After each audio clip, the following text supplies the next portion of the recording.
नमस्कार बच्चों। आज बेटे हम वर्क पावर एनर्जी को थोड़ा सा और आगे लेके चलेंगे। इनके मैं पार्ट 6 डाल चुका हूँ बेटे। आज लेक्चर 6 डाल रहे हैं हम। वर्क पावर एंड एनर्जी को डिस्कस कर रहे थे बेटे हम लोग।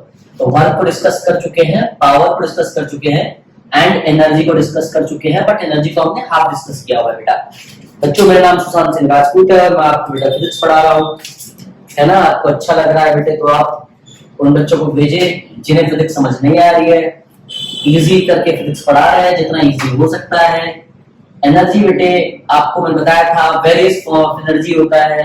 एनर्जी का वेरियस फॉर्म होता है, ठीक है। Chemical energy, nuclear energy, mechanical energy, है ना बेटा, हीट एनर्जी।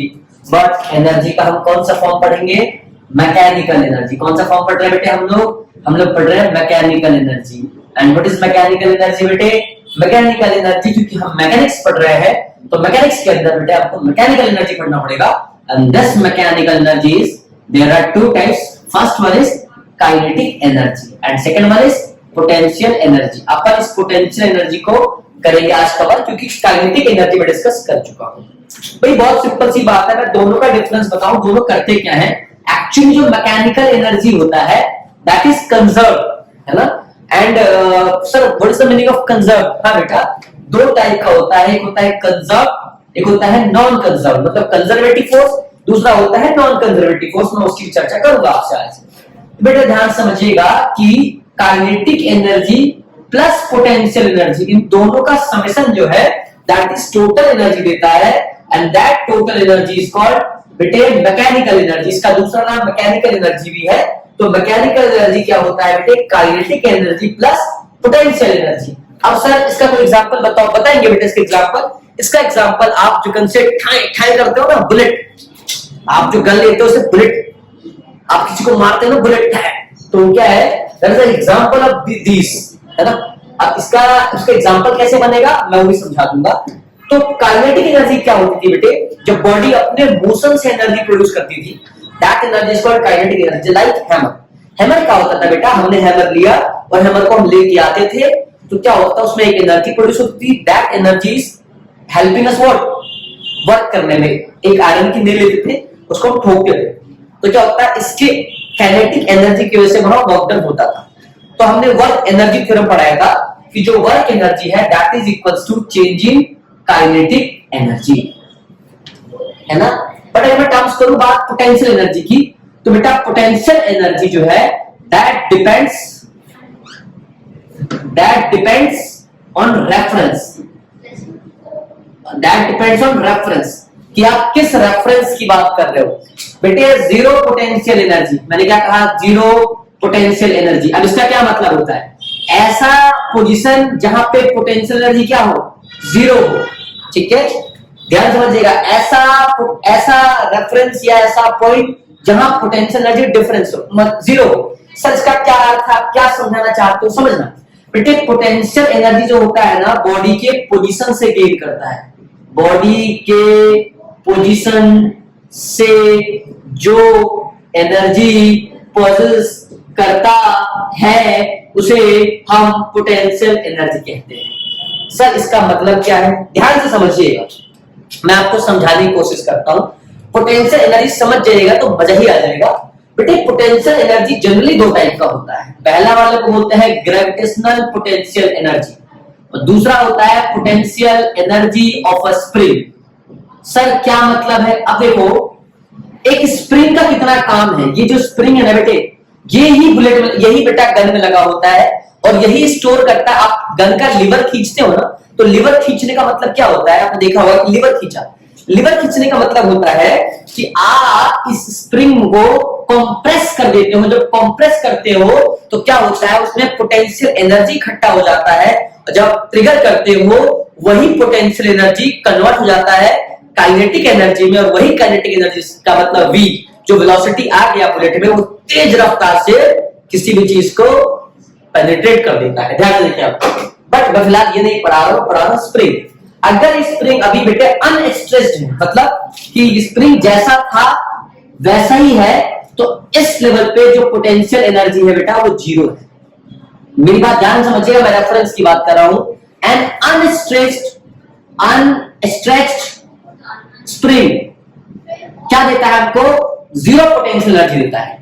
अगर एक स्प्रिंग है जिसको स्ट्रेच नहीं किया, या तो स्ट्रेच नहीं किया या तो कंप्रेस नहीं किया, मतलब जैसा था आपने वैसा ही रख दिया, तो क्या हुआ सर? वो जीरो पोटेंशियल एनर्जी है। लेकिन सर एक बात बताइए, स्प्रिंग को स्ट्रेच करने के लिए भी तो वर्क लगेगा सर, स्प्रिंग को कंप्रेस करने के लिए तो वर्क लगेगा। हाँ भैया, यही तो पढ़ाया था वर्क एनर्जी थ्योरम। हम जो वर्क करेंगे that work converted to energy, वही एनर्जी पोटेंशियल एनर्जी है, स्टोर कर लेगा। सुनिएगा ध्यान से, एक तो ये मतलब है सर। दूसरा जीरो पोटेंशियल एनर्जी का मतलब है सरफेस ऑफ अर्थ ले लो, सरफेस ऑफ अर्थ ले लो। सर कैसे ले ले सरफेस ऑफ अर्थ? मैं ध्यान से बेटे, काइनेटिक एनर्जी हमारा टॉपिक नहीं है सर। कैसे ले ले surface of earth? For example मान लो मैंने कहा ये जो सरफेस ऑफ अर्थ है, इस सरफेस ऑफ अर्थ पे आप किसी चीज को मान लो कि एक क्रिकेट बॉल है बेटा, there is no potential energy, इसके पास पोटेंशियल एनर्जी नहीं है। इसका जो रेफरेंस आपने लिया है, this is zero potential energy, इसके पास कोई पोटेंशियल एनर्जी नहीं है, ये इसका रेफरेंस पॉइंट है।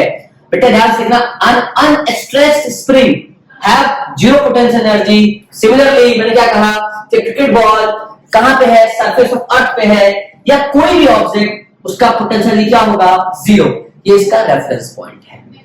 इसी क्रिकेट बॉल को मैं यहां से 25 मीटर ऊपर एक कोई टावर है, उस टावर के ऊपर मैं क्रिकेट बॉल को रख देता हूं, तो बेटा हाँ, अब क्या होगा? इसके पास अच्छा खासा पोटेंशियल एनर्जी है, क्योंकि रेफरेंस पॉइंट ये है, इस रेफरेंस पॉइंट से ये ऊपर है। ध्यान समझिएगा। अब अगर इस बॉल को हम नीचे ड्रॉप करेंगे तो बेटा इसके पास अच्छा खासा पोटेंशियल एनर्जी होगा। मेरी बात ध्यान से समझिएगा। Sir what is the meaning of potential energy? मैंने कहा potential energy depend on reference, कि आप कहां पर रखा हुआ है, किस हालत में है। वो जीरो पोटेंशियल एनर्जी में है। अब क्या कर रहे हो आप? उसको एक रेफरेंस पॉइंट से या जीरो पॉइंट से आप उसे, या रेफरेंस पॉइंट से आप प्रेजेंट पोजीशन पे लेके जाते हो, जहां पे वो एनर्जी गेन करता है ना? जहां पे क्या करता है? एनर्जी गेन करता है। थोड़ा इसके बारे में बात कर लेते हैं यहां पर, समझिएगा। मैंने कहा आपका पोटेंशियल एनर्जी बेसिकली दो टाइप का होता है, ग्रेविटेशनल पोटेंशियल एनर्जी और दूसरा पोटेंशियल एनर्जी ऑफ स्प्रिंग। मैं बेसिक सा बात कर रहा हूं, ध्यान समझिएगा। मैंने कहा कि जो पोटेंशियल एनर्जी है वो पहले जीरो था, ठीक है। बात ये रेफरेंस पॉइंट की बात है कि हमने कोई रेफरेंस पॉइंट ले लिया जहां ये जीरो है, और मैंने दो रेफरेंस पॉइंट बताया आपको एग्जांपल में, एक सरफेस ऑफ अर्थ, दूसरा अनस्ट्रेच्ड स्प्रिंग। इन दो केस में बेटा जीरो पोटेंशियल एनर्जी है। अब मैंने कहा मैंने वर्क डन करा, कैसे करा work done? F vector dot DX vector से हमने क्या करा? वर्क डन करा। हमारे वर्क करने से क्या हुआ? ये जीरो से कहीं और पहुंच गया, जो प्रेजेंट पोजीशन है हमने इसको वहां पहुंचा दिया, और इसके चलने से, वर्क के होने से इसमें एनर्जी गेन हो गया, और यहां ये पोटेंशियल एनर्जी बना ले गया। मतलब पहले पोटेंशियल एनर्जी जीरो था, अब क्या हुआ? इसने गेन कर लिया पोटेंशियल एनर्जी। अब वो पोटेंशियल एनर्जी कितना होता है? वो दो टाइप का होता है, एक ग्रेविटेशनल पोटेंशियल एनर्जी, दूसरा पोटेंशियल एनर्जी ऑफ स्प्रिंग। अब ध्यान से देखो, तो पोटेंशियल एनर्जी का फॉर्मूला क्या वही आएगा, वर्क डन के बराबर आ जाएगा। वर्क डन क्या होता है? F vector dot DX vector. बेटे यहां पे इसकी लिमिट लग जाएगी। एक चीज और आपको पढ़ाया जाएगा, यहां माइनस पढ़ाया जाएगा। मैं आपको बता देना चाहता हूं कि जो वर्क एनर्जी थ्योरम होता है, अगर in terms of kinetic energy की बात करो, in terms of potential energy की बात करो, तो काइनेटिक एनर्जी में वर्क जो होता है वो चेंजिंग पॉजिटिव काइनेटिक एनर्जी होता है। पोटेंशियल एनर्जी बात करो तो बेटा ये माइनस का चेंजिंग पोटेंशियल एनर्जी होता है। ये बात आप ध्यान रखें, मैं ये प्रूफ कराऊंगा आपको। फिलहाल मेरा कहने का क्या है बेटे, वो ध्यान समझेंगे कि जो पोटेंशियल एनर्जी होता है वो किसी कार्य को करके एक रेफरेंस लेवल से आप उसे कोई प्रेजेंट पोजीशन पे ले जाइएगा, और वहां पे वो एनर्जी गेन कर लेगा, उस एनर्जी को कहते हैं पोटेंशियल एनर्जी। पोटेंशियल एनर्जी दो टाइप का होता है, मैंने बताया। पोटेंशियल एनर्जी बेटा रेफरेंस पे डिपेंड करता है। फॉर एग्जांपल मेरा हाथ है, ये एक सरफेस है, इस सरफेस पे अगर ये रखा हुआ है तो बेटा स्टेबल है। एक और बात बताऊंगा आपको, जो जितना ज्यादा स्टेबल है उसके पास उतना लेस पोटेंशियल एनर्जी है, जितना ज्यादा अनस्टेबल है पोटेंशियल उतना ज्यादा है। स्टेबिलिटी का सवाल है, बात करेंगे। ये यहाँ रखा हुआ है, इससे पोटेंशियल चीज है ही नहीं, बट अगर ये यहाँ पे रखा हुआ और मेरा हाथ यहाँ है, देखो इसका रेफरेंस ये रहा है, ये इस रेफरेंस पे है, तो जिस रेफरेंस पे है इस रेफरेंस पे पोटेंशियल क्या है, जीरो है। अब ये यहां से मेरे हाथ पे आया, जब ये हाथ पे गिरेगा तो मुझे हाथ को चोट लगेगी। अब चोट किसकी वजह से लग रही है, क्योंकि देखो इसने वर्क करा। अब वर्क जब ये यहां से यहां आया मेरे हाथ पे तो क्या हुआ, ये वर्क करा। अब साला वर्क करा तो क्या हुआ, एनर्जी आई। मुझे चोट क्यों लगा, क्योंकि इसके पोटेंशियल एनर्जी से मुझे चोट लगी। जैसे छोटा पत्थर लो और आप मेरे हाथ पे यहां से गिराओ, थोड़ा चोट लगेगा, लेकिन इसी को मैं अगर छत से गिराऊं तो हो सकता है बेटे मेरे हाथ में ज्यादा इफेक्ट कर दे, क्योंकि ज्यादा पोटेंशियल एनर्जी लेके आएगा। सुनिएगा, कहने का मतलब यह है कि sir at the reference point potential energy should be zero. हाँ बेटा, हम ऐसा मान लेते हैं, ध्यान से समझिएगा इस बात को। At the reference point potential energy should be zero. इसको थोड़ा सा मैं और अच्छे से समझाने की कोशिश करता हूं, ध्यान से समझिएगा। अगर किसी बच्चे को परेशानी है, कोई दिक्कत है तो पूछ सकता है मुझसे, ध्यान समझिएगा। मैंने कहा बेटे पोटेंशियल एनर्जी, तो मैंने पहले बताया ग्रेविटेशनल पोटेंशियल एनर्जी, दूसरा बताया potential energy of a spring. मैं इसको डिवाइड कर दे रहा हूं। ग्रेविटेशनल पोटेंशियल एनर्जी क्या बेटे, अब यहां बात करेंगे वर्टिकल मोशन की। और अगर ग्रेविटेशनल पोटेंशियल एनर्जी आ गया, ग्रेविटेशनल पोटेंशियल एनर्जी अगर आ गया तो बेटा यहां ग्रेविटेशनल फील्ड भी आया होगा। ग्रेविटेशनल पोटेंशियल एनर्जी को बेटा हम यू से भी रिप्रेजेंट करते हैं। अगर आप में से कोई ड्रॉपर बैग बच्चे नीट के लिए ले रहे हैं या जेई के लिए ले रहे हैं बेटे, वो समझ रहे होंगे, क्योंकि आपको ऐसा ही एक इलेक्ट्रोस्टैटिक पोटेंशियल एनर्जी पढ़ने को मिलेगा। जब मैं ग्रेविटेशन चैप्टर पढ़ाऊंगा तो मैं काफी चैप्टर को बेटे एक साथ शुरू करूंगा, ध्यान से देखेंगे। मैंने कहा यू क्या है, ग्रेविटेशनल पोटेंशियल एनर्जी को यू बोलते हैं। और वर्क एनर्जी थ्योरम के अकॉर्डिंग जो वर्क होता है that is change in energy के बराबर होता है। यू आपका ग्रेविटेशनल पोटेंशियल एनर्जी होता है। तो अगर मैं वर्क डन निकालूं इनवर्ट, अगर कोई बॉडी यहां पे है, अगर ये यहां पे है, अर्थ के सरफेस से h हाइट पर है, मैंने बोला एक बॉडी अर्थ के सरफेस से h हाइट पर है, और अगर h हाइट से ड्रॉप हो रहा है तो कितना वर्क डन करेगा, that is F into S। और S क्या है यहां पे बेटे, H है। Work done of the cricket ball मान लो या बॉडी मान लो, F as it is, S H आ जाएगा। एंड जब बेटा बॉल, जब कोई बॉडी मोशन करता है, वर्टिकल मोशन करता है, तो वहां पे जो एक्सेलरेशन होता है that is due to gravity, अब ग्रेविटी, अगर बॉल अपवर्ड जा रहा है तो A बिकम्स माइनस जी, अगर बॉल नीचे आ रहा है तो A बिकम्स प्लस जी। ये आपने पढ़ा होगा, नहीं पढ़ा तो भी पढ़ लो। तो फोर्स का फॉर्मूला होता है F equals to m into A। अब ये बॉडी ऊपर से नीचे आ रहा है, सुनिएगा, आपने रेफरेंस पॉइंट यहां ले लिया कि बॉडी ऊपर से नीचे आ रहा है, so F equals to m into A। तो यहां पर जो वर्क होगा F के बदले m, अब क्योंकि नीचे आ रहा है तो A बिकम्स प्लस जी, तो A के बदले G और H। This is the work done by the body. तो इतना वर्क करा, तो जितना वर्क करा उतना ही एनर्जी गेन करा, तो इट मींस कि पोटेंशियल एनर्जी, क्योंकि वर्क ही एनर्जी होता है ना। यहाँ पे क्या था, यहाँ पे जीरो था, यहाँ पे क्या था पोटेंशियल एनर्जी, यहाँ पे जीरो था। कहां पे, रेफरेंस पे, मतलब सुनो, यहाँ पे क्या था पोटेंशियल एनर्जी, ध्यान समझिएगा। यहाँ अगर मैं इसको रेफरेंस लूं तो यहाँ H जीरो है, लेकिन मैं यहाँ देखूं तो यहाँ H है ना। समझिएगा इस बात को, समझाता हूं तरीके से, सुनिएगा।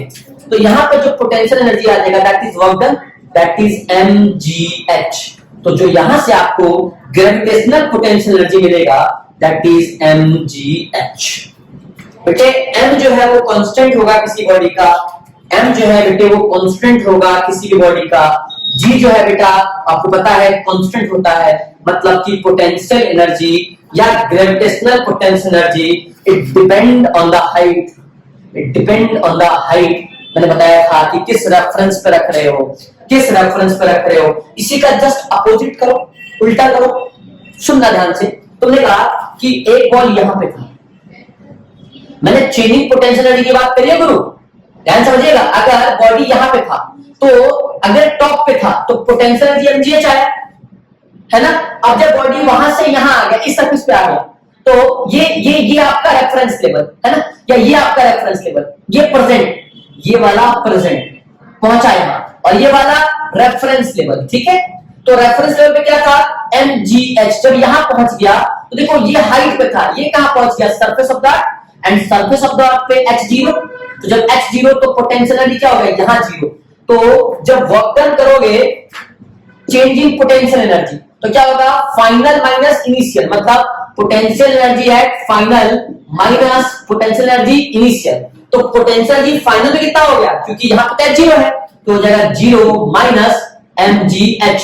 तो वर्क क्या हो जाएगा, माइनस का mgh। मैंने अभी आपको पढ़ाया थोड़ी देर पहले कि जो वर्क डन होता है दैट इज माइनस का चेंज इन पोटेंशियल एनर्जी। ये आप यहां महसूस कर सकते हो, या इसका ठीक उल्टा कर लो।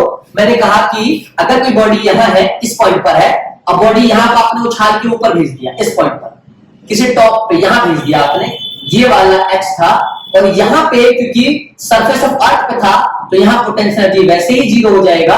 और यहां पे क्या है बेटे, ध्यान समझिएगा, यहां पे इस जगह पे आपने भेजा है, तो जब भेजोगे तो आप यहां पे जो वर्क है that is change in potential energy, है ना बेटे।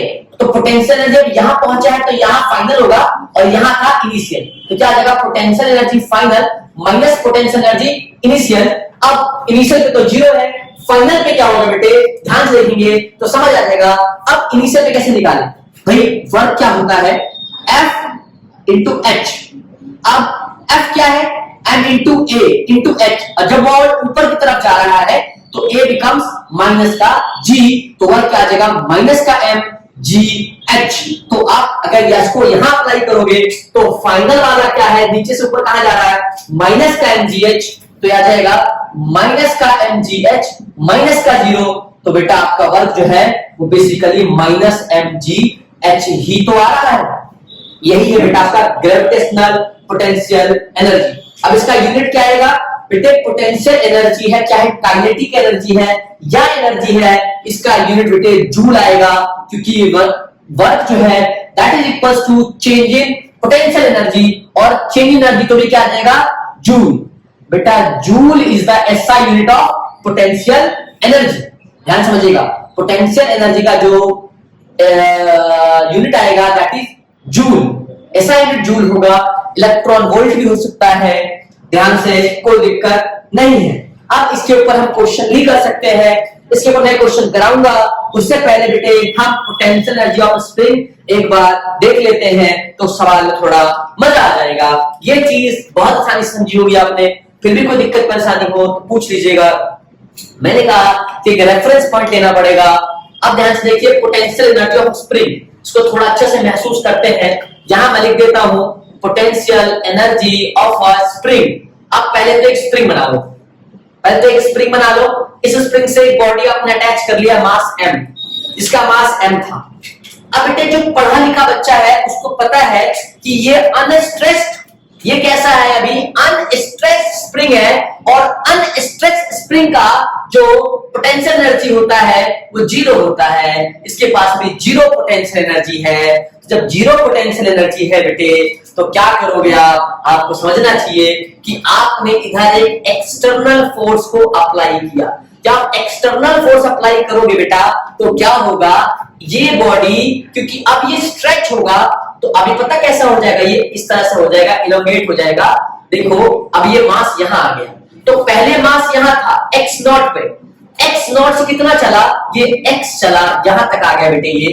और देखो ये यहां से थोड़ा सा क्या हुआ, इलोंगेट हुआ, या आप ये कह सकते हैं कि सर ये स्ट्रेच्ड हो गया। अब अगर ये स्ट्रेच्ड हुआ तो इसके अंदर पोटेंशियल एनर्जी पैदा हो गया, और हम यही जानना चाहते हैं कि इसमें कितना पोटेंशियल एनर्जी पैदा हुआ। तो इसे जानने के लिए एक आसान सा शब्द है, अभी ये स्ट्रेच्ड हुआ, जब हम एक्सटर्नल फोर्स हटा देंगे, सुनना, तो ये वापस वहीं आ जाएगा, है ना।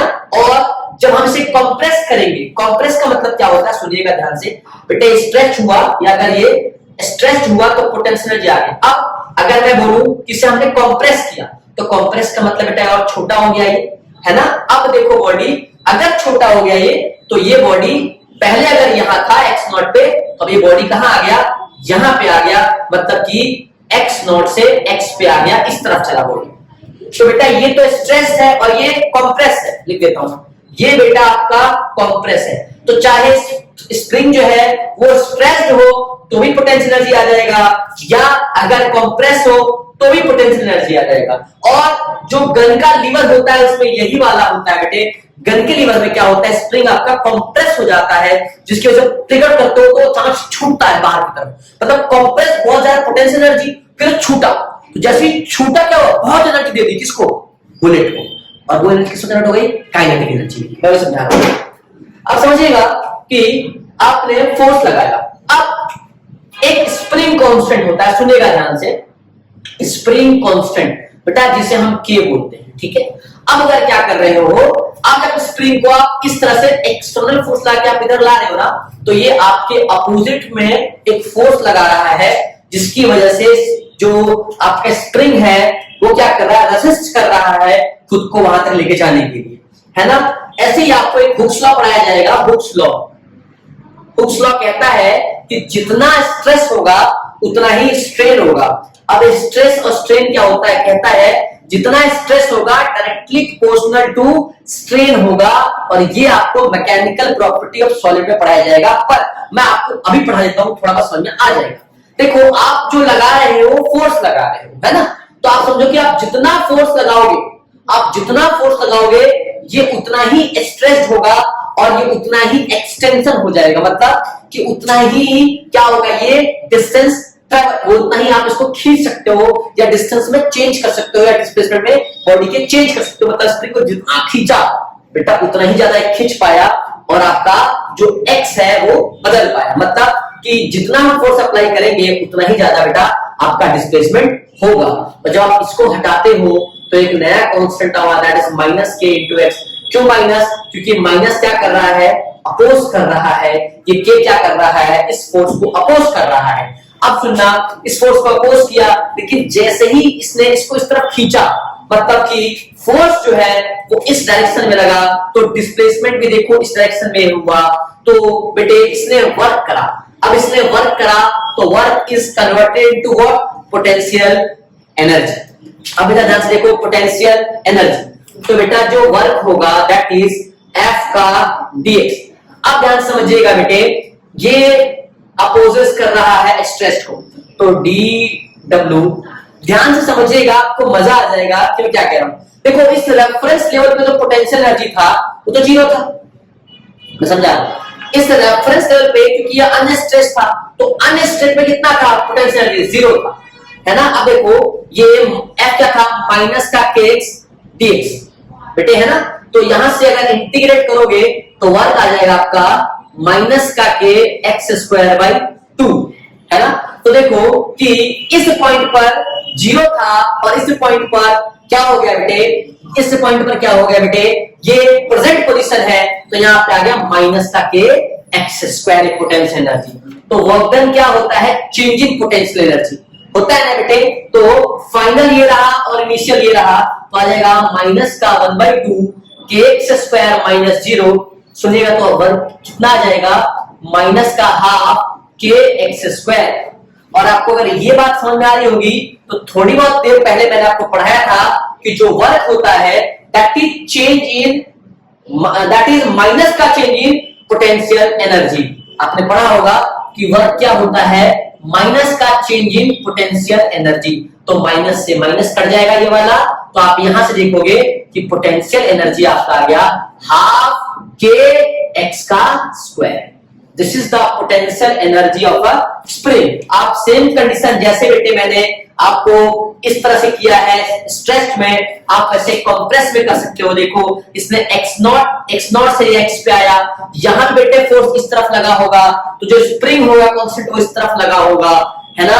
तो देखो यहां पे भी जब था अनस्ट्रेस्ड या अनकंप्रेस्ड, तो यहां पे पोटेंशियल एनर्जी बेटा जीरो रहा होगा, और जब यहां पे गया तो पोटेंशियल एनर्जी माइनस का हाफ के एक्स स्क्वायर ही आएगा।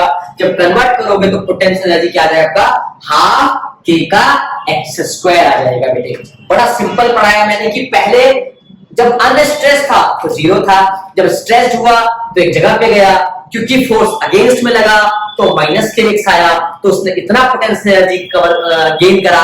तो प्रेजेंट माइनस रेफरेंस, प्रेजेंट वाला माइनस वो जीरो, और वर्क इक्वल्स टू माइनस का चेंज पोटेंशियल एनर्जी पहले से होता है, पता है आपको बात, तो माइनस से माइनस कट के पोटेंशियल एनर्जी स्प्रिंग इतना आ गया। अब एक सवाल और है, आप लोग मेरे पढ़े लिखे बच्चे हो बेटे, यहां तक समझ में आ गया होगा, तो मैं आपको एक और बार डिस्कस करता हूं कि याद रखेंगे gravitational potential energy is mgh और potential energy of spring is half kx²। मैं फिर बता रहा हूं, इसका भी आंसर देखोगे, इसका भी अगर आंसर देखोगे तो बेटे क्या आएगा, इसका अभी देखो। अच्छा एक और चीज बेटा, k की देखो f इक्वल टू इसको पॉजिटिव kx ही मानना, क्योंकि माइनस का मतलब सिर्फ पॉजिटिव। अगर मैंने बोला x का यूनिट होता है मीटर, फोर्स का होता है न्यूटन, तो k हमेशा क्या आ जाएगा, न्यूटन पर मीटर। या अगर सेंटीमीटर में दिया है तो कन्वर्ट कर सकते हो, तो जब भी k का भी आप यूनिट यहां से निकाल सकते हो। सिमिलरली पोटेंशियल एनर्जी स्प्रिंग का हो या ग्रेविटेशनल हो, यूनिट जूल ही आएगा।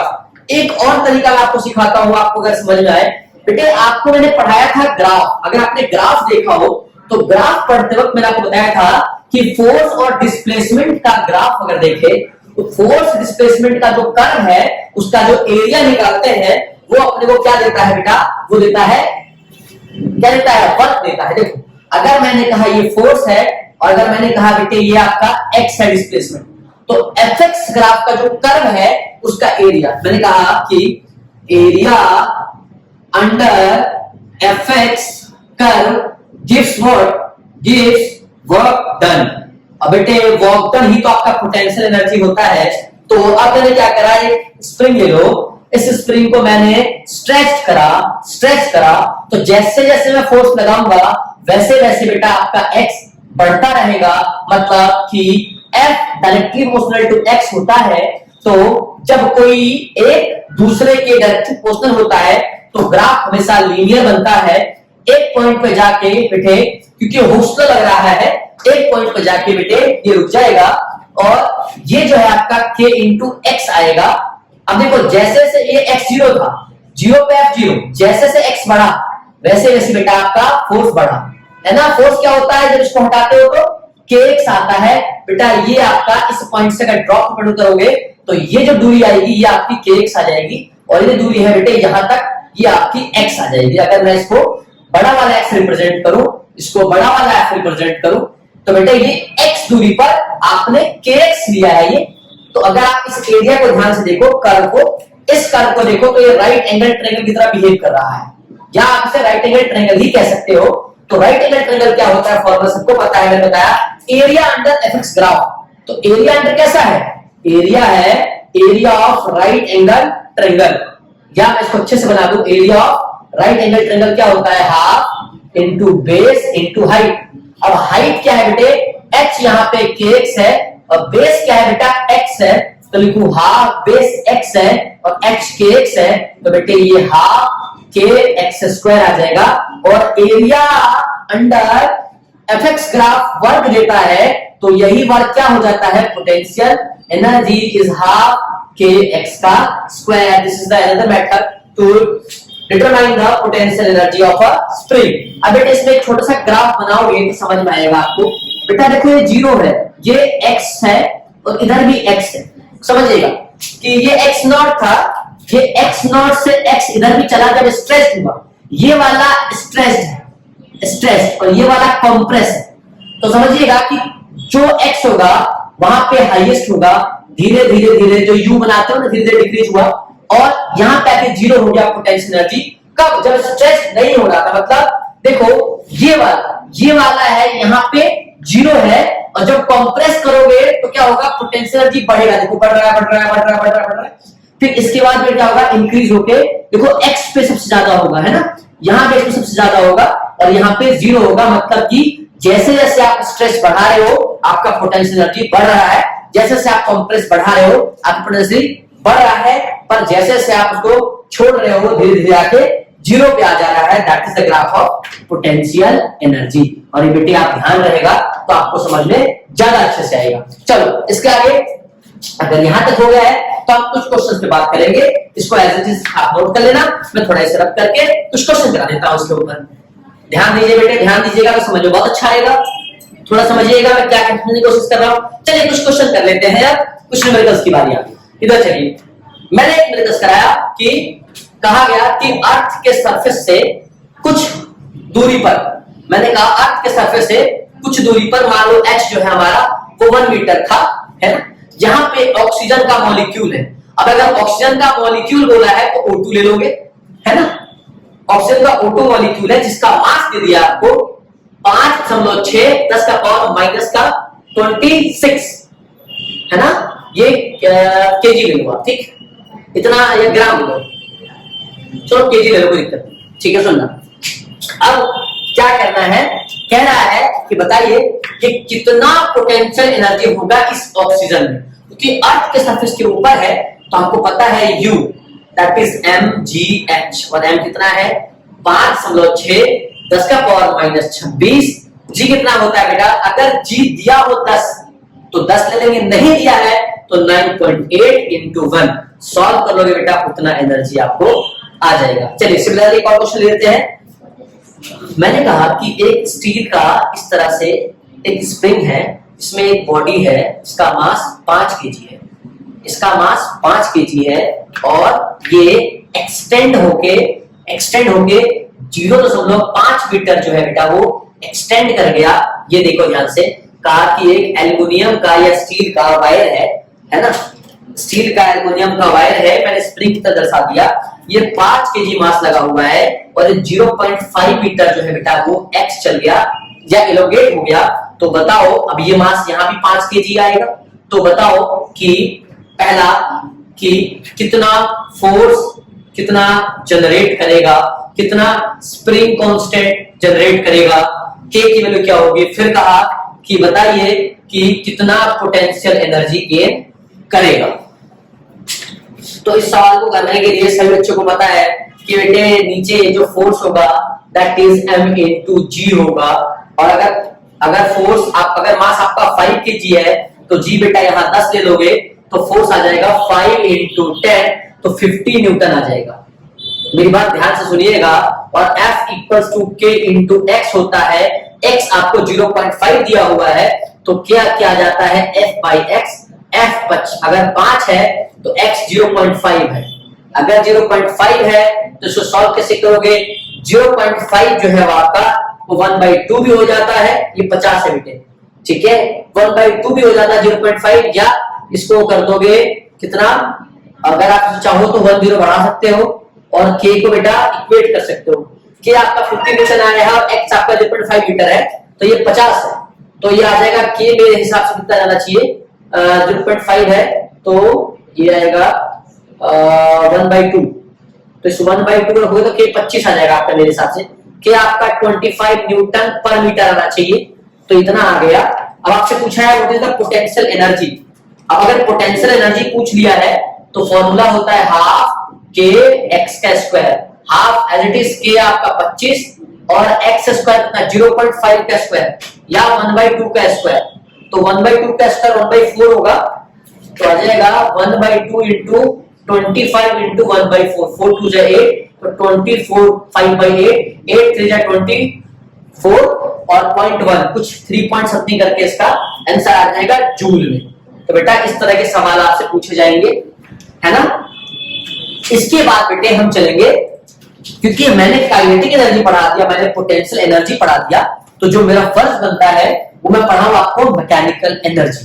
तो बेटे अब आप टॉपिक लिख सकते हो मैकेनिकल एनर्जी। मैकेनिकल एनर्जी क्या होता है, उसी कुछ एग्जांपल्स बताऊंगा कि मैकेनिकल एनर्जी में कहां तक आप एग्जांपल बना सकते हो। इस पे क्वेश्चन आता है बेटा, इसके एग्जांपल पूछे जाते हैं, कई बार पूछे जाते हैं, इसके ऊपर मैं काफी सारे क्वेश्चंस कराऊंगा, मैं क्वेश्चंस की सीरीज बनाऊंगा।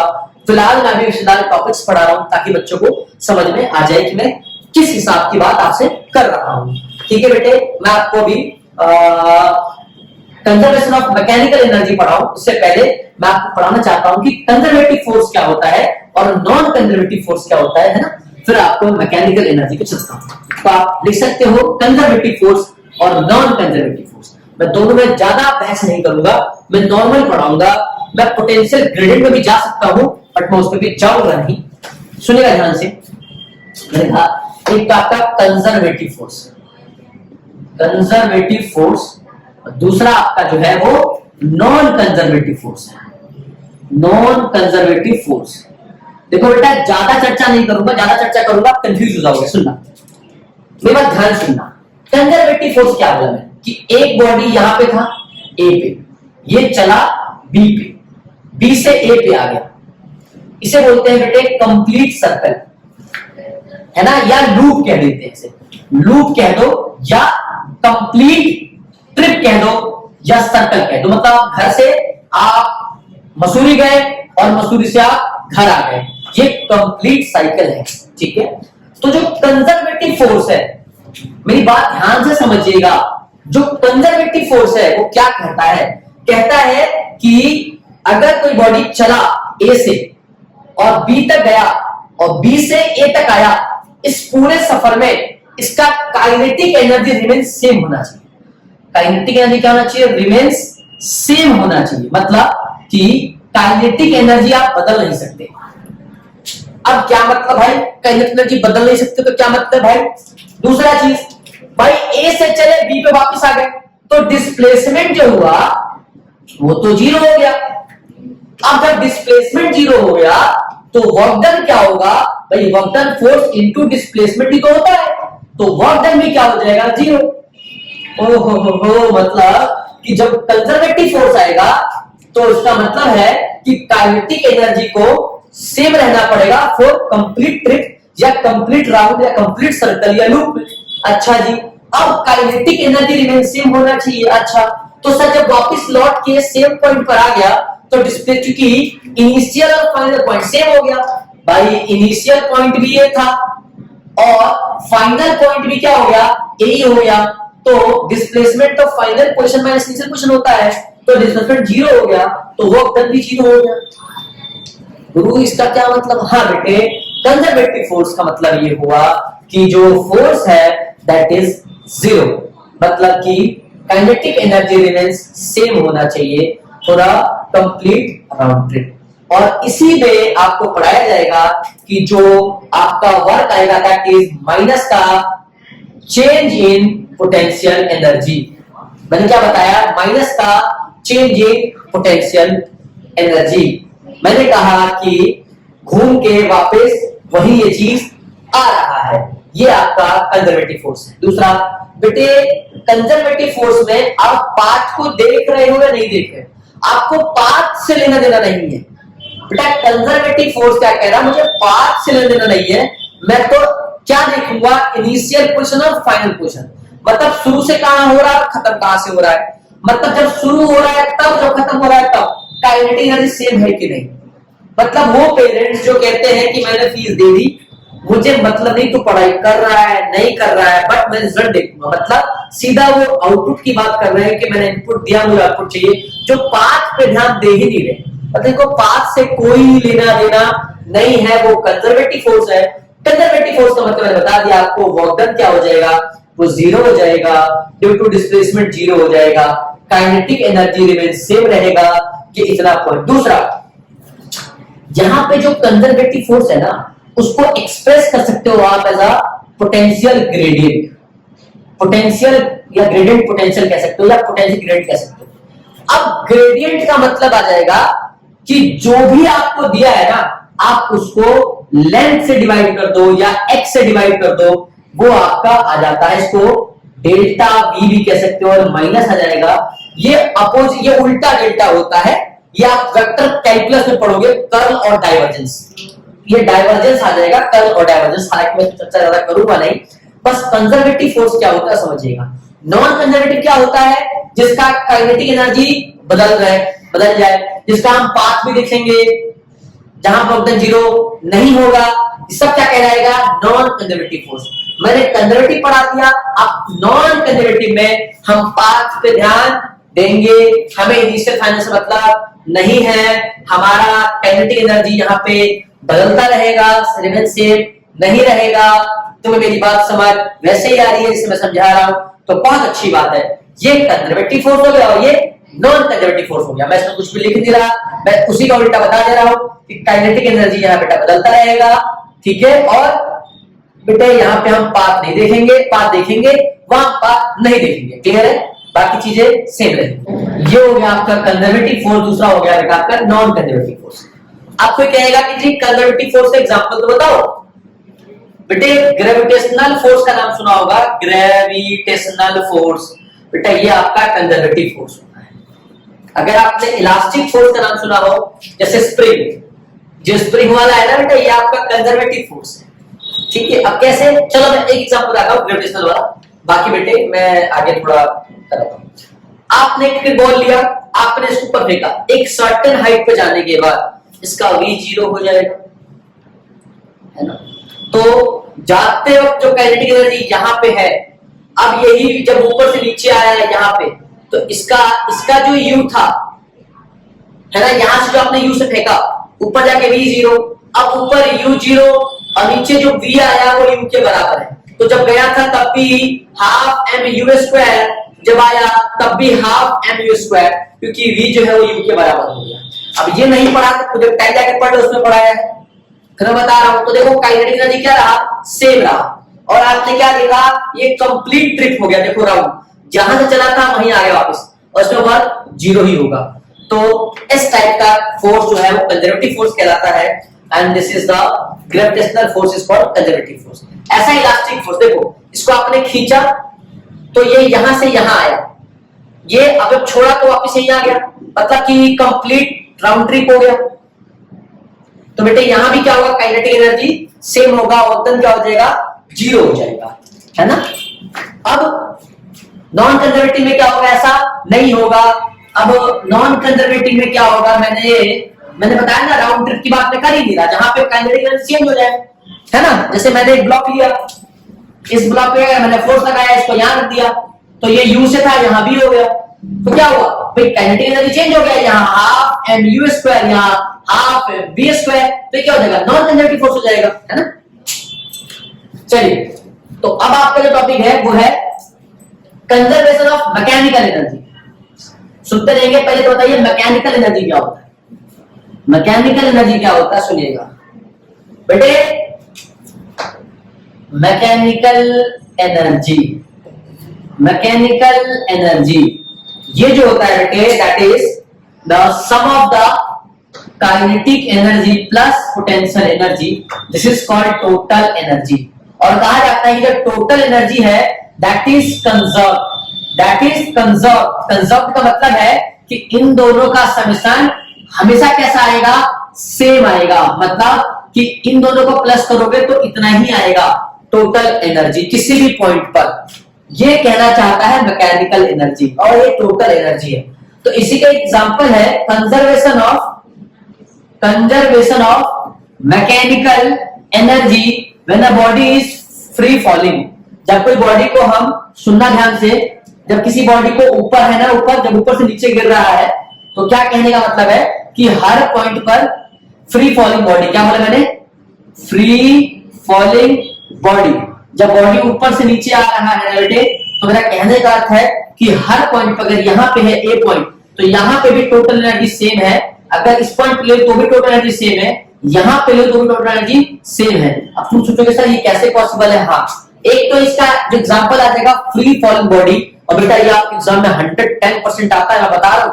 तो स्प्रिंग वाला भी, सीरियसली वाले स्प्रिंग वाला भी कर लेना और ये भी कर लेना, क्लियर है। सुनना ध्यान से, total energy free falling body के अंदर। फिर इसका एक और एग्जांपल आएगा अभी स्प्रिंग में, है ना। उसका तो ग्राफ इतना इंपॉर्टेंट है, उसका ग्राफ भाई साहब मैं क्या बताऊं, ये वाला तो पढ़ा आपने, पोटेंशियल एनर्जी ग्राफ बनता है और उल्टा बना देगा आपको काइनेटिक एनर्जी का। ध्यान से देखो, क्यों, क्योंकि टॉप पे क्या होता है, v 0 हो जाता है। तो यहाँ पे ये ग्राफ तो इतना इंपॉर्टेंट है बेटे, मैं इसका भी डिस्कस करूंगा। ये ग्राफ बहुत इंपॉर्टेंट है, ये इलास्टिक फोर्स के अंदर आएगा, करेंगे चर्चा इसकी, कंजर्वेटिव फोर्स वाला। इधर देखो, तो ये एग्जांपल आएगा कंजर्वेशन ऑफ मैकेनिकल एनर्जी। सुनिएगा, काइनेटिक एनर्जी को K बोलते हैं, और पोटेंशियल एनर्जी को कुछ लोग V बोलते हैं और U बोलते हैं। ग्रेविटेशनल पोटेंशियल एनर्जी को U बोलते हैं और पोटेंशियल एनर्जी को V बोलते हैं इस चैप्टर में। तो डरने की आवश्यकता नहीं है, रटिएगा नहीं। तो मैं थोड़ा अब आपको इसका प्रूफ करा देता हूं, कंजर्वेशन ऑफ मैकेनिकल एनर्जी के अंदर फ्री फॉलिंग बॉडी। तो फ्री फॉलिंग बॉडी का एग्जांपल आप देखोगे, ये एग्जाम में 100% आने वाला है, ध्यान से देख लीजिएगा सभी बच्चे। तो मैंने कहा कि एक बॉल यहां पे था, अगर ये सरफेस ऑफ अर्थ है तो यहां से h दूरी पर था, बहुत सिंपल सी बात है। ये पॉइंट आपका A रहा, ठीक है। अब कुछ देर बाद x दूरी पर आ गया बॉल, तो ये पॉइंट आपका B हो गया। अब भाई सी पे आ गया, मतलब कि सरफेस ऑफ अर्थ पे आ गया, ये पॉइंट सी हो गया। तो कहते हैं कि आप ए पर जो मैकेनिकल एनर्जी होगा क्या बी पे भी उतना ही होगा, क्या सी पे उतना होगा, मतलब कि total energy of A equals to total energy of B equals to total energy of C. अगर ऐसा नहीं हुआ तो ये कंजर्वेशन ऑफ एनर्जी एग्जांपल तो हुआ ही, तो एनर्जी कंजर्व तो हुई नहीं, तो क्या ये पॉसिबल है? आओ देखते हैं। अगर मैं ए की बात करूं तो अगर बॉडी सरफेस के मैक्सिमम हाइट पर है तो v बिकम्स 0। मैंने क्या कहा? v becomes 0। तो टोटल एनर्जी क्या होता है ए पे? काइनेटिक एनर्जी ए प्लस पोटेंशियल एनर्जी ए। तो बेटा हम सबसे पहले तो काइनेटिक एनर्जी ए निकालेंगे। तो इस पॉइंट पर v0 या u0? बेटा जब नीचे आएगा तो u0। क्यों? क्योंकि हम फ्री फॉलिंग बॉडी, हम नीचे आते वक्त बात कर रहे हैं। तो हाफ एम वी का स्क्वायर। तो बेटे v0 के कारण पूरा काइनेटिक एनर्जी ऑफ ए क्या हो जाएगा? 0 हो जाएगा। अब पोटेंशियल एनर्जी ऑफ ए निकालेंगे तो आता है एम जी और एच, और क्योंकि यहां से दूरी h है तो सीधा पोटेंशियल एनर्जी ऑफ ए कितना आ गया? M G H. तो टोटल एनर्जी ऑफ ए देखेंगे तो 0 plus M G H is equal to M G H. तो टोटल एनर्जी ऑफ ए कितना आया बेटा? आपका एम जी एच ही आया है। अब सर हम ना टोटल एनर्जी ऑफ बी निकालना चाहते हैं, तो निकालो। कौन मना कर रहा है? Kinetic energy of B plus potential energy of B. तो sir kinetic energy of B कैसे निकाले और sir potential energy of B कैसे निकाले? ध्यान समझिएगा। अब आप बी पे देखेंगे तो ये बॉडी कहां से कहां चला? यहां से x दूरी तय कर चुका है। तो काइनेटिक एनर्जी क्या होता है? सुनेगा, काइनेटिक होता है हाफ एम वी का स्क्वायर। अब x पे v कितना होगा? अब x पे v कितना होगा? इसके लिए बेटा हमको इक्वेशन ऑफ मोशन का यूज करना पड़ेगा। इक्वेशन ऑफ मोशन का यूज अपने एनर्जी ऑफ b निकालने के लिए हमको हाफ एम वी स्क्वायर चाहिए। तो बेटा हम तो a पे v पता था कि u अपना 0 होता है नहीं बेटे? इनिशियल पॉइंट के लिए बात कर रहे हैं बेटे, है ना? तो अब इक्वेशन ऑफ मोशन में हाफ एम वी स्क्वायर चाहिए, क्योंकि भाई ये तो u0 था लेकिन अब तो ये चला है, ये x चला है। अब हमको क्या चाहिए भैया? हमको v चाहिए। तो इक्वेशन ऑफ मोशन का इस्तेमाल करना पड़ेगा। और जब हम इसको देखेंगे तो हमें पता है कि a बिकम्स g है, वही प्लस था, मतलब कि एक्सेलरेशन तो कांस्टेंट है, और अगर एक्सेलरेशन कांस्टेंट है तो हम इक्वेशन ऑफ मोशन का यूज कर सकते हैं। तो अगर मैं ये वाला लगा दूं कि v square minus u square equals to 2as, तो बेटा s कितना चला है? x चला है, और a कितना है? g है, और v कितना है? वही तो निकालना है। और u स्क्वायर कितना है बेटा? वो तो 0 है। अभी हमने लगाया 2a कितना? gs कितना? कितना चला है? x चला है, तो x, तो v स्क्वायर क्या आ जाएगा बेटा? अपना यहाँ v स्क्वायर आ जाएगा 2gx, और हमको हाफ एम वी स्क्वायर तो चाहिए। तो काइनेटिक एनर्जी एट बी क्या हो जाएगा? हाफ एम वी स्क्वायर क्या आ जाएगा? 2gx। तो 2 में 2 को प्यार कर लिया तो क्या आ जाएगा? काइनेटिक एनर्जी बी क्या आ जाएगा? mgx। ये आ गया kinetic energy at B. Similarly बेटे पोटेंशियल एनर्जी ऑफ बी देखोगे तो यहां फॉर्मूला आता है mgh, पर अब यहां h है नहीं। क्यों? क्योंकि ये पूरा h था। अब अगर मैं सिर्फ ये देखूं तो ये पूरा h है और ये x है, तो ये h माइनस x आ जाएगा। मतलब कि b जो है वो सरफेस से कितना ऊपर है? तो h माइनस x है। तो mgh माइनस x, जब इसे सॉल्व करोगे तो आ जाएगा mgh माइनस mgx। अब टोटल एनर्जी ऑफ बी तो हम क्या निकालेंगे? हमें निकालना ये है कि टोटल एनर्जी ऑफ बी, तो काइनेटिक एनर्जी ऑफ बी कितना है? mgx plus potential energy of B, तो पढ़ने में कितना है बताओ? mgh minus mgx। तो दिखेगा कि mgx से mgx का क्या हो गया बेटा? यहां काटा काटी हो गया, तो क्या बचा? टोटल एनर्जी ऑफ बी कितना बचा? mgh। और ये a के इक्वल है, a पे भी इतना ही था, b पे भी इतना ही आया।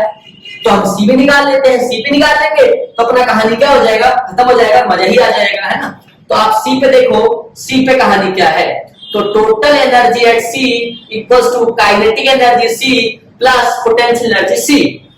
तो काइनेटिक एनर्जी अब सी निकालते हैं, आ जाएगा यहाँ पे। जब इस पॉइंट पे आता है तो आपको अच्छे से पता है बेटे कि half M we square.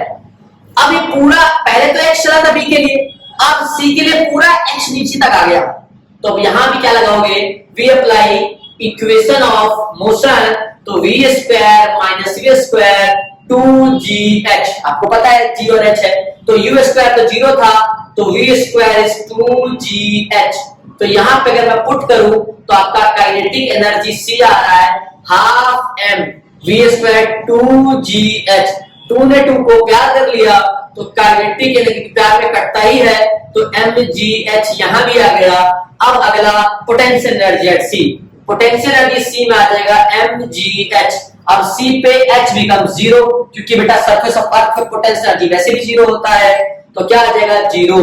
At the surface of earth potential energy भी 0, तो टोटल एनर्जी ऑफ c क्या आ जाएगा, kinetic energy c plus potential energy c, मतलब mgh प्लस 0, तो टोटल एनर्जी ऑफ c क्या आ जाएगा, mgh। ये बेटा 3 मार्क्स का आपके एग्जाम में आ जाता है। आप देखिए मैंने तीनों पे क्या निकाला है, टोटल एनर्जी सेम निकाला है ना। अब अगर आपको ये समझ में आ गया तो आप आगे इसका एक और एग्जांपल है स्प्रिंग वाला, मैं आपको वो करा देता हूं, आप वो देख लीजिए ध्यान से।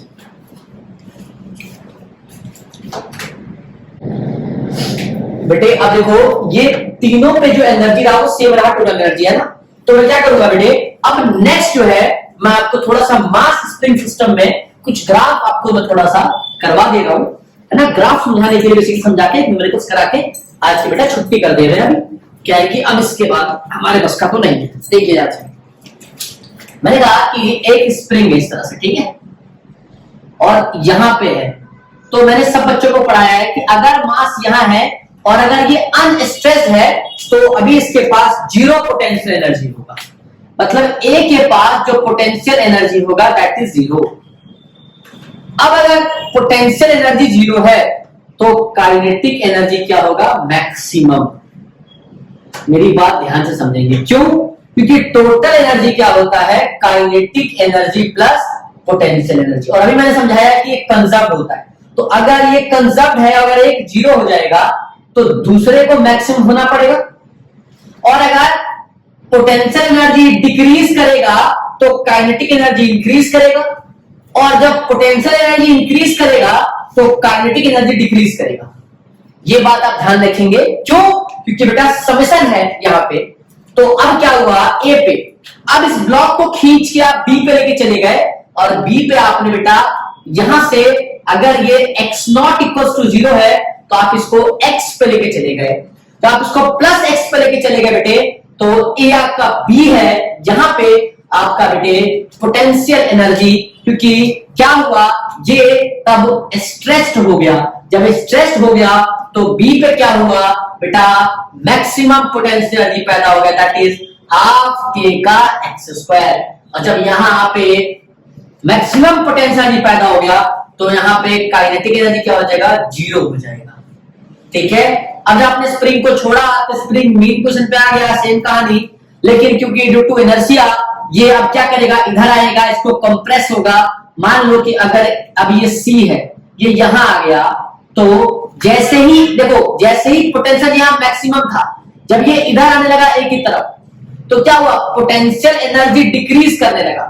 यहां जब बी से ए आ रहा था, जब बी से ए आ रहा था तो पोटेंशियल एनर्जी डिक्रीज करने लगा, तब उस केस में काइनेटिक एनर्जी इंक्रीज करने लगा।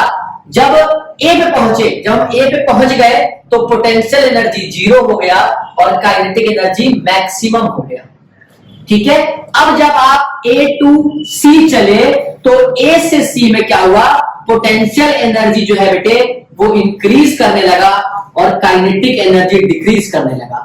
अब एट सी पोटेंशियल एनर्जी जो है बेटा वो मैक्सिमम हो गया और जो काइनेटिक एनर्जी है बेटा वो 0 हो गया। है ना।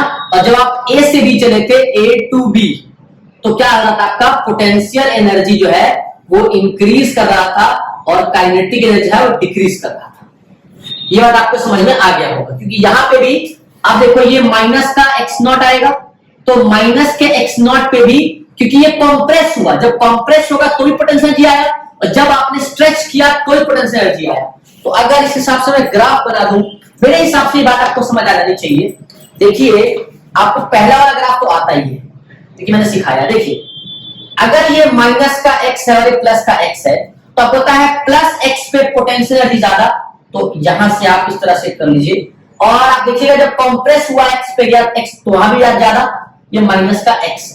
तो ग्राफ इस केस में इस तरह से बनेगा, आपको समझ में आ रहा होगा कि जैसे आप एक्स से जीरो की तरफ मीन पोजीशन, ये आपका मीन पोजीशन है X naught equal to zero. तो जब आप सी से ए की तरफ जा रहे थे तो क्या होगा, जब आप ए से बी देखिए ध्यान से, अगर ये ए है पॉइंट और ये बी है और ये सी है, तो जब ए से बी की तरफ जा रहे थे तो पोटेंशियल एनर्जी बढ़ रहा था, देखो बड़ा बड़ा बड़ा बड़ा, है ना। तो काइनेटिक एनर्जी घट रहा था, है ना। और एक्स पे काइनेटिक एनर्जी जीरो, तो ये जो ग्राफ है पोटेंशियल एनर्जी का है। अब काइनेटिक एनर्जी देखिए, काइनेटिक एनर्जी कब कब था, माइनस एक्स पे जीरो था और प्लस एक्स पे जीरो था, और मीन पोजीशन मैक्सिमम था। तो ये ग्राफ इस तरह से बन जाएगा, इस तरफ से यहां पे, और ये आपका बन गया काइनेटिक एनर्जी का ग्राफ। तो ये आपका पोटेंशियल एनर्जी, ये आपका काइनेटिक एनर्जी, तो ये आपका बेटा टोटल एनर्जी का ग्राफ बना, ध्यान से देखिएगा। इधर देखिए इस पे क्या हुआ, यहां पे टोटल एनर्जी क्या आया सी पे, बेटे kinetic energy zero, potential energy maximum, तो क्या आ गया हाफ के एक्स का स्क्वायर, आपको यहां दिख रहा होगा, ठीक है। सिमिलरली यहां भी यही आएगा, यहां पे भी देखिए टोटल एनर्जी, और यहां पे भी इतना ही आएगा। तो this is the graph of mass spring system, this is the graph of mass spring system. इसमें क्या होता है, जब काइनेटिक एनर्जी मैक्सिमम हो जाए तो पोटेंशियल एनर्जी जीरो हो जाता है, जब पोटेंशियल एनर्जी मैक्सिमम हो जाए तो काइनेटिक एनर्जी जीरो हो जाता है, जब पोटेंशियल एनर्जी डिक्रीज करे तो काइनेटिक एनर्जी इंक्रीज करता है, काइनेटिक एनर्जी इंक्रीज करेगा तो पोटेंशियल इंक्रीज करता है। बेटे मास स्प्रिंग सिस्टम का आपने ग्राफ बना लिया। अब वादे के हिसाब से मैं आपको एक छोटा सा सवाल करा देता हूं, उसके बाद बेटा लेक्चर खत्म करते हैं। तो वो सवाल क्या है सुनना। मैं बहुत देर से पढ़ा रहा था कि बेटे gun bullet, sir gun bullet पढ़ा तो लेते आपको, सर मजा नहीं आया, आप बताइए गन बुलेट क्या है। मैंने कहा ले बेटे एक तरह से गन है, सुनियो ध्यान से मेरी बात। इसके अंदर एक बुलेट है, इस बुलेट का जो मास है 0.15 या आसान भाषा में 15 ग्राम है। इस बुलेट का मास 15 ग्राम। चल अब यहाँ पे लिवर के नाम पे एक स्प्रिंग लगा हुआ है, ठीक है। इस स्प्रिंग का जो कांस्टेंट है दैट इज, ले लेता हूं मैं तेरे को, 10 न्यूटन पर सेंटीमीटर, ये मैंने के ले लिया, ठीक है ना। अब मैंने कहा कि ये जो है वो कंप्रेस हुआ, कंप्रेस कितना हुआ, एक्स जो है वो 12 सेंटीमीटर हुआ, कितना हुआ, कंप्रेस कितना हुआ 12 सेंटीमीटर। ये हमने क्या किया, लिवर खींचा, तो लिवर खींची क्या करा हमने, उस स्प्रिंग को कंप्रेस कर दिया। जब अपने कंप्रेस किया तो एक्स कितना हुआ, 12 सेंटीमीटर कंप्रेस कर दिया, तो इसके अंदर क्या गेन कर लिया, पोटेंशियल एनर्जी। पहले तो ये बताओ कि कितना पोटेंशियल एनर्जी गेन किया। अब जब हमने क्या करा, अब यहाँ ट्रिगर है, इसने पोटेंशियल एनर्जी ट्रिगर कर लिया। अब यहाँ क्या किया हमने, सुनिएगा, यहाँ ट्रिगर करा, ट्रिगर करते ही इसने जितना पोटेंशियल एनर्जी स्टोर किया था सारा का सारा बुलेट को दे दिया। तो बुलेट भागा बहुत तेज, तो बुलेट के भागने की वेलोसिटी। अब ये सवाल बेटा टोटल एनर्जी का सवाल है, समझिएगा, बहुत अच्छा सवाल है। तो पोटेंशियल एनर्जी कैसे निकालोगे, हाफ के एक्स का स्क्वायर, कितना आया, हाफ के कितना है 10, एक्स कितना है 10 न्यूटन पर सेंटीमीटर, तो एक्स कितना है 12 का 144, है नहीं बेटे। तो 2 का आ जाएगा, अब अगर सेंटीमीटर है तो मीटर कन्वर्ट कर लो, क्योंकि फिर पोटेंशियल एनर्जी जूल में आ जाएगा ना आपको। तो आप इसको एज इट इज रखो, 10 न्यूटन पर सेंटीमीटर ऐसे रखो, 12 अच्छा 140 कर लो, कोई दिक्कत नहीं। अब इसको सॉल्व करोगे तो आ जाएगा 2 5 और 5 4 जा 20 का 0 हाथ में 2 2 2 5 100 बचे 500, 44 बचे नहीं निकलता आ गया 4 5 5 4 4 20 का 0 हाथ में 2, 5 का 20 और 2 22 का 2 हाथ में 2, 720। 720 आपका अगर मैं मान लूं कि अगर मैं इसकी यूनिट मिला लूं तो ये सेंटीमीटर स्क्वायर आएगा। तो सेंटीमीटर स्क्वायर से सेंटीमीटर गया और फिर ये न्यूटन बचा, ठीक है। तो newton centimetre, newton metre joule होता है बेटे, न्यूटन मीटर जो होता है वो जूल होता है। तो अगर मैं इसको ऐसे रख दूं और जितना इसने पोटेंशियल एनर्जी गेन करा है उतना ही काइनेटिक एनर्जी होगा। मैंने कहा जितना इसने पोटेंशियल एनर्जी गेन करा है इस केस में उतना ही काइनेटिक एनर्जी होगा। मैं बात समझना, तो जितना पोटेंशियल एनर्जी दिया है उतना हाफ एम वी का स्क्वायर। तो मास ऑफ बुलेट दिया हुआ है 15 ग्राम और वेलोसिटी निकालना है। तो अगर इस 720 न्यूटन पर सेंटीमीटर है तो आप मास कितना है आपका ग्राम में दिया हुआ है तो ग्राम में रहने देना, या आप इसको केजी में कन्वर्ट कर सकते हो। पर सेंटीमीटर को मीटर में कन्वर्ट करना है तो उसका लिए एक इलाज है। अगर सेंटीमीटर नीचे, अगर 1 मीटर इक्वल्स टू 100 सेंटीमीटर है तो 1 सेंटीमीटर 10⁻⁻² मीटर होता है कि नहीं। तो इसको 10⁻⁻² से डिवाइड कर दो तो ये मीटर हो जाएगा। तो 720 न्यूटन तो ऊपर है और 10⁻⁻² मीटर, तो -2 मतलब ऊपर जाके +2, ऊपर जाके +2 हो जाएगा। और ये half m 15 into 10⁻³ KG into में v स्क्वायर हो जाएगा। तो 2 से क्रॉस मल्टीप्लाई कर दो, बाकी को नीचे ले आओ। तो नीचे ले आओगे तो तुम्हारा ये पूरा नीचे आ जाएगा। तो v स्क्वायर बचेगा 720 इंटू 2 15 इंटू 10⁻³ 10⁻²। तो ये माइनस का 5 हो जाएगा और ये आप इसे मल्टीप्लाई करोगे और जो भी इसका आंसर आएगा v बेटा वो रूट में आपका आंसर आ जाएगा और दिस इज मीटर पर सेकंड आ जाएगा। इस सवाल को बेटे आप कर लेना। मैंने बहुत सिंपल सा एक सवाल दिया है, हो सकता है k की वैल्यू आप थोड़ा और अच्छा कर लो। मैंने एक रैंडम क्वेश्चन दिया है, मैंने ऐसा कुछ नहीं कि मैं कोई सफिशिएंट डेटा लेके बैठा हूं, सफिशिएंट डेटा लेके नहीं बैठा या डिफाइंड डेटा लेके नहीं बैठा। हो सकता है कि कुछ गड़बड़ हो रही हो, बट सवाल करने का तरीका समझना कि जितना काइनेटिक, जितना पोटेंशियल स्टोर करा या आपने ट्रिगर करा तो क्या हुआ, वो सारा कन्वर्ट हो गया काइनेटिक एनर्जी में। तो आप इसको इक्वेट करके आप वेलोसिटी निकाल सकते हो। ध्यान से देखना बेटा, आज के लिए यही था। अब मैं इलास्टिक कोलिजन पढ़ाऊंगा और इनइलास्टिक कोलिजन पढ़ाऊंगा, मतलब कि कोलिजन क्या होता है, ठीक है। तो आज के लिए इतना ही बहुत है बेटे। बाकी टोटल मैकेनिकल एनर्जी आप अच्छे से पढ़ लीजिएगा, पोटेंशियल एनर्जी आप अच्छे से पढ़ लीजिएगा, जो सवाल कराया वो अच्छे से कर लीजिएगा। आज के लिए थैंक यू सो मच बेटे।